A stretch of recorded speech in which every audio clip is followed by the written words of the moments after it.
ബോളിവുഡിൽ സ്ഥിരം സംഭവിക്കുന്ന ചില സിനിമകളുണ്ട്. അതിൽ മെയിൻലി ഒരു റൊമാൻറ്റിക് റിലേഷൻഷിപ്പിനെ അവർ പോർട്രേ ചെയ്യുന്നതാണ്. കാരണം എപ്പോഴും ഒരു റൊമാൻസ് തന്നെയാണ് അവർ പറയുന്നത്. ആ ഒരു നായകനും നായികയും തമ്മിൽ ആദ്യം ഇഷ്ടമല്ല, നായിക ഈ ഒരു നായകനെ ഇഷ്ടപ്പെടുന്നു. സോ അതിനുശേഷം നായിക നേരത്തെ ഇത് തെറ്റൊക്കെ മനസ്സിലാക്കി ലാസ്റ്റ് റിയലൈസ് ചെയ്ത് എങ്ങനെയെങ്കിലും നായകനെ കണ്ടുപിടിച്ച് നായകൻ്റെ ലവ് കൺഫസ് ചെയ്ത് അവസാനം അവരെ ഒന്നിപ്പിക്കും. സോ ഇപ്പോൾ റീസെൻ്റ് ആയിട്ട് മെട്രോ ഇൻ ദിനോ എന്ന് പറയുന്ന ഈ ഒരു സിനിമ കണ്ടപ്പോഴും ഇത് തന്നെയാണ് തോന്നിയത്.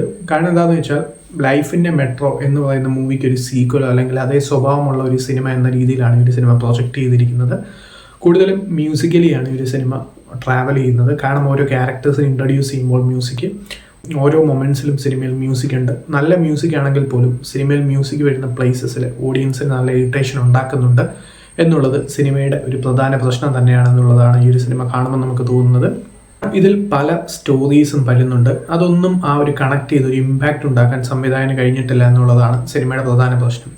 ഒരു ടിപ്പിക്കൽ ബോളിവുഡ് ഡയറക്ടർ ആയിരുന്നെങ്കിൽ ഓക്കെ, പക്ഷേ ഇതൊരു അനുരാഗ് ബസുവിൻ്റെ പടമാണ്. ലൂഡോയും ലൈഫിൻ്റെ മെട്രോയും ജഗ്ഗ ജാസൂസും അതുപോലെ പല പല വെറൈറ്റി സിനിമകളെടുത്ത് ഈ ഒരു ഡയറക്ടർ. പക്ഷേ ഇദ്ദേഹത്തിൻ്റെ ഈ ഒരു സിനിമ കാണുമ്പോൾ ഇതൊരു ടിപ്പിക്കൽ ബോളിവുഡ് സിനിമയിൽ വരുന്ന ആ ഒരു കൺവെൻഷണൽ ഐറ്റംസ് ഒക്കെ തന്നെയാണ് പിന്നെയും റിപ്പീറ്റ് ചെയ്യുന്നത്.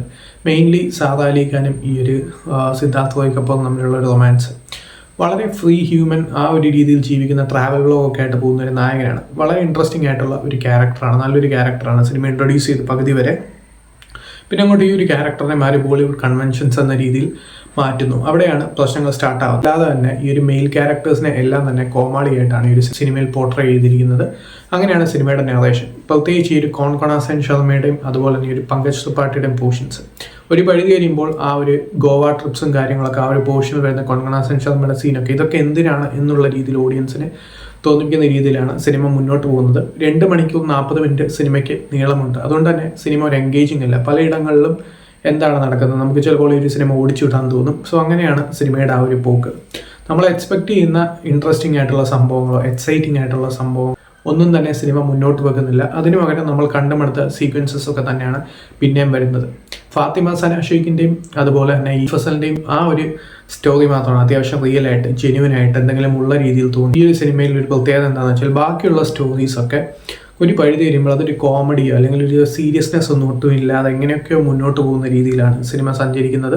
അതുതന്നെയാണ് സിനിമയുടെ പ്രധാന പ്രശ്നം. ഒരു പ്രോഗ്രസീവ് ആയിട്ടുള്ള സംഭവങ്ങൾക്കോ അല്ലെങ്കിൽ ഡിഫറൻ്റ് ആയിട്ടുള്ള സംഭവങ്ങളൊന്നും ട്രൈ ചെയ്യാതെ കൂടുതലും ആ ഒരു പോയിന്റിൽ പോയി ബോളിവുഡിലെ ടിപ്പിക്കൽ ഹാപ്പി എൻഡിങ്ങിൽ എത്തുന്നതാണ് ഈ ഒരു സിനിമയുടെ വേറൊരു നെഗറ്റീവ്. അതിൻ്റെ കൂടെ തന്നെ പണ്ട് തൊട്ടുള്ളതാണ് ഈ ഒരു ട്രെയിനിൻ്റെ സീൻ. ഈ ഒരു ഷാരൂഖ് ഖാൻ്റെ ടൈമിൽ തൊട്ടുള്ളതാണ് ആ ഒരു ട്രെയിനിൻ്റെ സീന്. ഇത്തവണ ആ ഒരു ട്രെയിൻ പിടിക്കാൻ ഭാഗ്യം കിട്ടിയിരിക്കുന്നത് സാദാ അലി ഖാനാണ്. കാരണം സാദാ അലി ഖാൻ തൻ്റെ തെറ്റ് മനസ്സിലായി അവസാനം നായകൻ്റെ അടുത്ത് ലവ് കൺഫസ് ചെയ്യാൻ ചെല്ലുന്നത് ഈ ഒരു ട്രെയിനിലാണ്. ഓടിച്ചാടി ആ ഒരു ട്രെയിൻ പിടിച്ച് കയറി നായകനെ കണ്ടുപിടിക്കുന്നു, അടുത്ത് തൻ്റെ ഫീലിങ്സ് കൺഫസ് ചെയ്യുന്നു. ലാസ്റ്റ് എങ്ങനെ പോയാലും ആ ഒരു ഹാപ്പി എൻഡിങ് വരും. അതെല്ലാ കഥയ്ക്കും ഇവിടെ വരുന്നുണ്ട്. അതുതന്നെയാണ് ഈ ഒരു സിനിമയുടെ പ്രധാന പ്രശ്നം. അങ്ങനെ പല പല പ്രശ്നങ്ങളുള്ള ഒരു മൂവിയാണ് ഈ ഒരു മെട്രോ ഇൻ ദിനോ എന്ന് പറയുന്ന ഈ ഒരു നെറ്റ്ഫ്ലിക്സിൽ റിലീസായിരിക്കുന്ന ഈ ഒരു സിനിമ.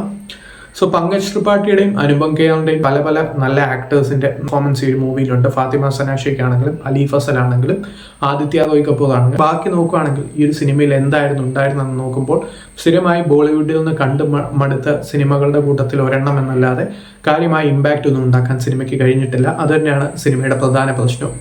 സോ താല്പര്യമുള്ളവർക്ക് കണ്ടു നോക്കാം, താല്പര്യമുള്ളവർക്ക് മാത്രം കണ്ടു നോക്കാം. ഇത് നെറ്റ്ഫ്ലിക്സിൽ അവൈലബിൾ.